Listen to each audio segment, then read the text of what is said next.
നമസ്കാരം. നമ്മൾ ഇന്ന് വളരെ സർവ്വസാധാരണമായിട്ട് കേട്ടുവരുന്നൊരു ഡയഗ്നോസിസാണ് ക്യാൻസർ എന്നുള്ളത്, അല്ലേ? നമ്മൾക്ക് ചിലപ്പോൾ നമ്മുടെ വളരെ അടുത്ത ബന്ധുക്കൾക്കായിരിക്കും, ചിലപ്പോൾ അച്ഛൻ, ചിലപ്പോൾ അമ്മ, ചിലപ്പോൾ മക്കൾ. നമ്മൾക്ക് സ്വയം ആ ഡയഗ്നോസിസ് അല്ലെങ്കിൽ തന്നെയും നമ്മളുടെ ഏറ്റവും അടുത്തൊരു വ്യക്തിക്കാണ് ഇങ്ങനെ ഒരു ഡയഗ്നോസിസ് കിട്ടുന്നതെങ്കിൽ നമ്മുടെ ഉള്ളിൽ പോലും അത് ഭീതിയും ഭയവും വിഷമവും സങ്കടവും ഒക്കെ ജനിപ്പിക്കും. സങ്കടത്തിൻ്റെ ഒരു പ്രധാനപ്പെട്ട പങ്കെന്ന് വെച്ചാൽ നമ്മൾ പെട്ടെന്ന് ചിന്തിക്കുക, ഈ വ്യക്തിക്ക് എൻ്റെ ജീവിതത്തിൽ എന്ത് വലിയ സ്ഥാനമാണ്, എന്ത് റോളാണ് അവർ പ്ലേ ചെയ്യുന്നത്, അവർക്ക് എന്തെങ്കിലും സംഭവിച്ചാൽ ഞാനതെങ്ങനെ തരണം ചെയ്യും. ഇതൊക്കെയാണ് നമ്മളുടെ ആശങ്കകളുടെ ഒരു ഭാഗം. മറ്റൊരു ഭാഗം, ഞാൻ എങ്ങനെ ഈ വ്യക്തിയെ ശുശ്രൂഷിക്കും, എന്ത് സഹായം ആണ് നൽകുന്നത്, ഇതൊക്കെയാണ്.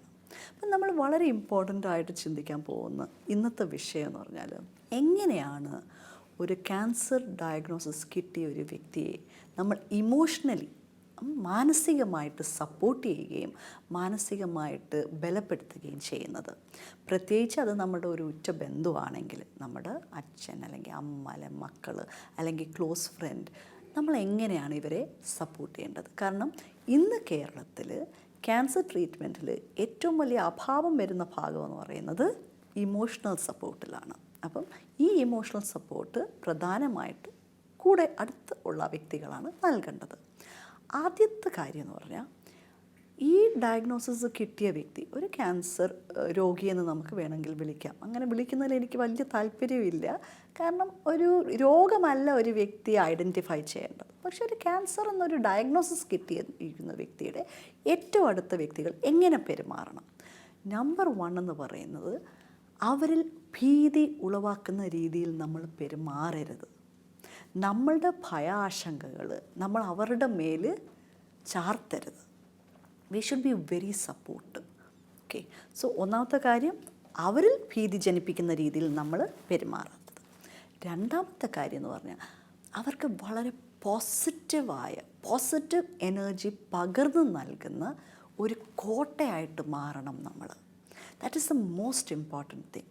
കാരണം ഒരു ക്യാൻസർ ഡയഗ്നോസിസ് ഉള്ള ഒരു വ്യക്തിക്ക് ഏറ്റവും ഇമ്പോർട്ടൻറ്റ്, അവർക്ക് ആശ്രയിക്കാവുന്ന പോസിറ്റീവ് എനർജി പകർന്നു നൽകുന്ന ഒരു പറ്റം കെയറേഴ്സിനെയാണ്, ഒരു പറ്റം ഫ്രണ്ട്സിനെയാണ്.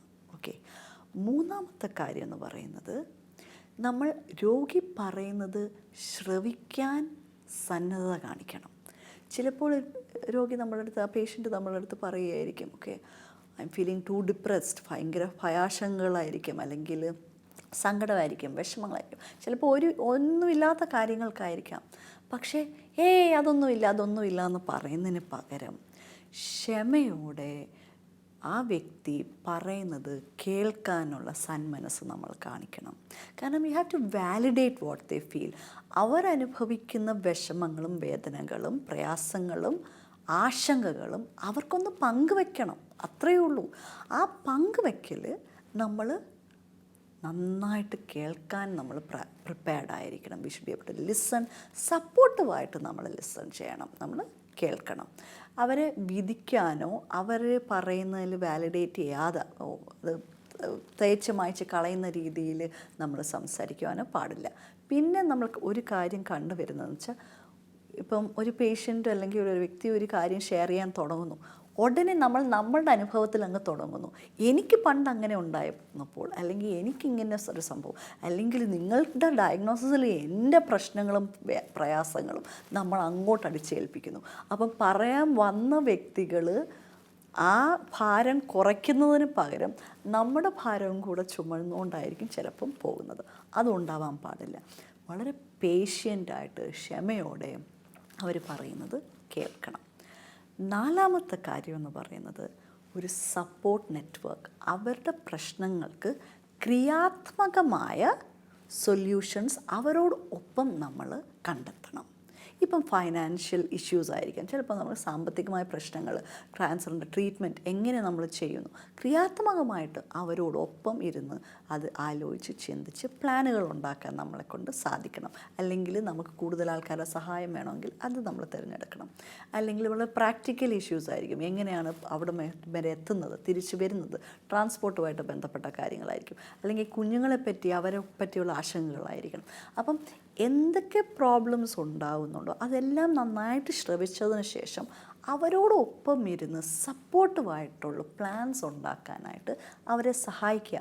ചിലപ്പോൾ അവർക്ക് ഏറ്റവും ആവശ്യം വേണ്ടത് കുറച്ച് ഇൻഫർമേഷൻ ആയിരിക്കും, അവരുടെ രോഗാവസ്ഥയെപ്പറ്റി കൂടുതൽ മനസ്സിലാക്കാനുള്ള ആ ഒരു ഇൻഫർമേഷൻ ആയിരിക്കും. ഇൻ്റർനെറ്റിൽ കൂടെ ആയാലും ഡോക്ടേഴ്സിനെ കണ്ടുമുട്ടുന്നതിലൂടെ ആയാലും മറ്റ് സ്പെഷ്യലിസ്റ്റിനെ കണ്ടുമുട്ടുന്നതിലൂടെ ആണെങ്കിലും നിങ്ങൾക്ക് കൂടുതൽ സഹായിക്കാൻ സാധിക്കുമെങ്കിൽ ക്രിയാത്മകമായിട്ട് സഹായിക്കുക. Help them find that information. ഇത് വളരെ ഇമ്പോർട്ടൻ്റ് ആയ കാര്യമാണ്. അവസാനമായിട്ട് പറഞ്ഞു വരുന്ന കാര്യം എന്ന് വെച്ചാൽ, ഇൻ എവറി പോസിബിൾ വേ ഈ ഒരു ഡയഗ്നോസിസ് കിട്ടിയ ഒരു വ്യക്തിയുടെ പരിചാരകർ എന്ന രീതിയിൽ ഏറ്റവും പോസിറ്റീവായ, ഏറ്റവും ഹാപ്പിയായ, ഏറ്റവും നല്ല സ്ട്രെങ്ത്, നല്ല ശക്തിയും ഊർജവും പകർന്നു കൊടുക്കുന്ന ഒരു സപ്പോർട്ട് നെറ്റ്വർക്കാണ് ഒരു ക്യാൻസർ ഡയഗ്നോസിസ് കിട്ടിയ ഒരു വ്യക്തിക്ക് ആവശ്യം. കാരണം അത് ഉണ്ടെങ്കിൽ തന്നെയും അവരുടെ ഭീതിയും അവരുടെ ഭയവും അവരുടെ ഡിപ്രഷനും ഒക്കെ അങ്ങ് കുറേ മാറാൻ സാധിക്കും. അതുപോലെ തന്നെ അവരുടെ ഇമ്മ്യൂൺ സിസ്റ്റം, അതായത് അവരുടെ രോഗപ്രതിരോധ ശേഷി വളർത്തുവാനും ആ ക്യാൻസറിനെ അതിജീവിക്കുവാനും നിങ്ങളുടെ ഓരോരുത്തരുടെയും സപ്പോർട്ട് ആ വ്യക്തിക്ക് സഹായകമാകും. അപ്പോൾ നമ്മൾ ഇന്ന് കണ്ടു,